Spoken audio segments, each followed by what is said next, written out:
It is the 1st of the 4th, 2013, and this is your radioactive reality. No April Fools today, kids. Around 7:50 on Easter Sunday morning, an accident at the Arkansas nuclear power plant not only killed one worker and injured others, but it also left the Unit Number 1 reactor without offsite power.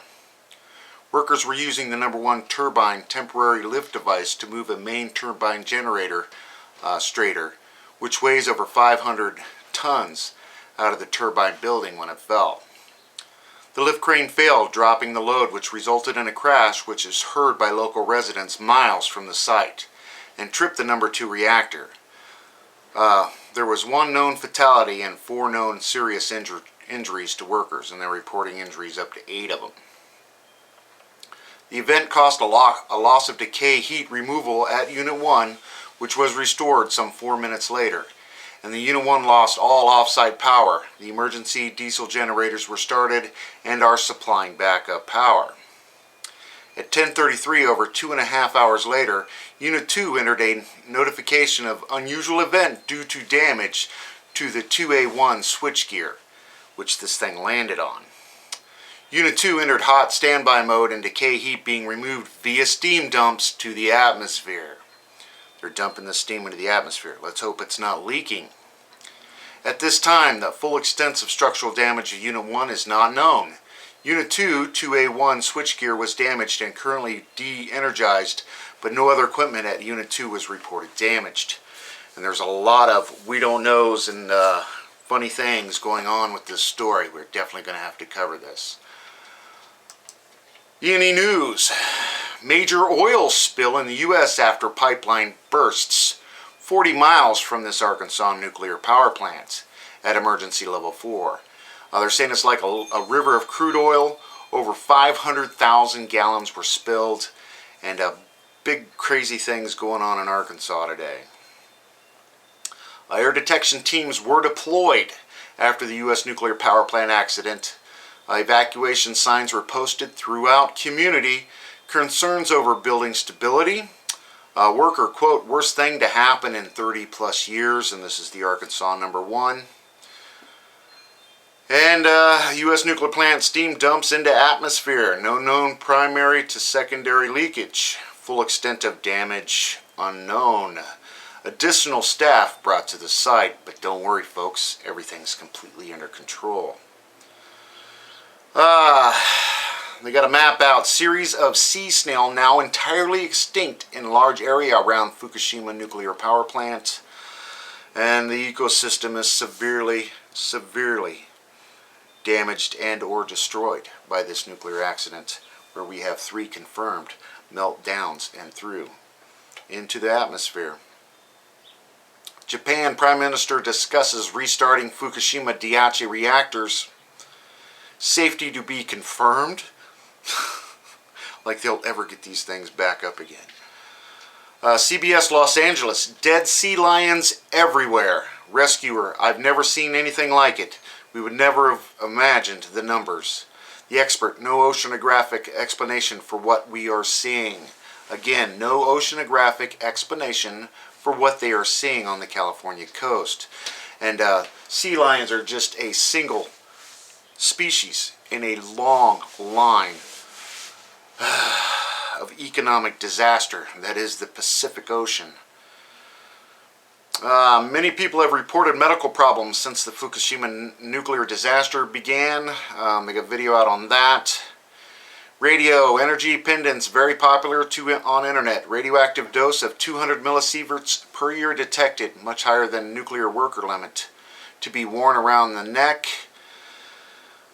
Daily Show gets nuclear exclusive, a phenomenal story about processing uranium in the United States. 12-minute extended interview on the Daily Show. You should be ashamed.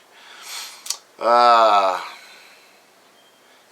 rat at Fukushima Daiichi measured 15 microsieverts per hour. It's moving radioactive material, and everything running in and out of there is just spreading it around and spreading it around. Dead dolphin spike in Louisiana, Mississippi. Quote, we have been advised not to discuss our findings, unquote. Mostly babies are washing up. And again, that's continued on from my last report. Over to Fukushima Diary, their daily news. They've got some interesting things going on today. 56,100 becquerels per kilogram of cesium-134-137 from the filter of air cleaner in Yokohama. That's 253 kilometers from the Fukushima plant. Again, it's getting around and it's accumulating. It just keeps stacking. 61,000 becquerels per kilogram from wild boar meat in Fukushima, the highest reading ever.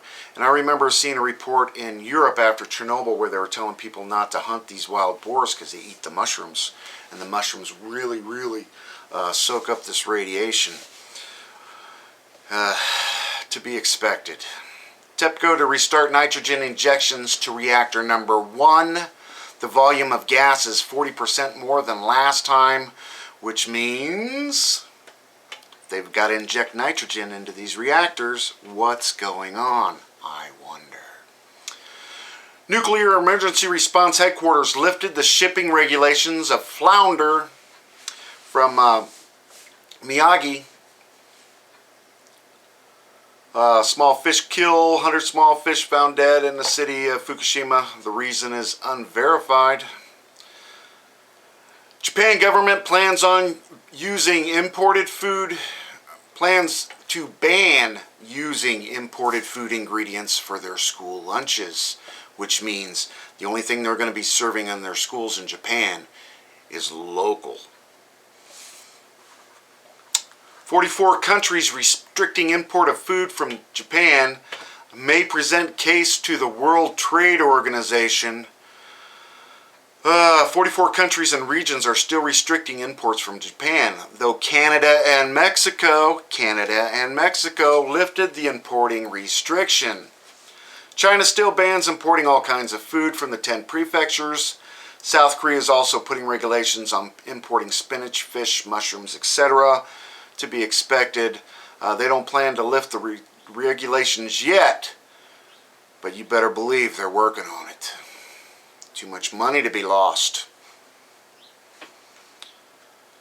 And second core damage and major radiation discharge occurred on reactor 1 and 3 from March 20th to March 23rd, 2011. TEPCO released their video record of their TV meeting. According to this record, 90% of the coolant water didn't reach reactor number 1 on March of 2011, which caused an additional core damage. And it goes on and on and on and on and on, of course. If I missed anything, please let me know. Attach your comments or videos below. I'd like to finish today with thanking the handful of you that have helped towards my trip fund. I will keep my PayPal donation button up on my YouTube channel. If you click down on my name, it'll be right there. I appreciate all the help I can get, and I will keep running that until I leave in May. So if you want to help me out on my trip, and again, give me a cup of coffee or a cheeseburger, I'd really appreciate it. Thanks again for everything. Enjoy while you can, everybody. We need to get subscribed and get this unity stronger and beat YouTube at their own game. Okay, that's what this is about. Like I say, go to the remix button, hit the remix button.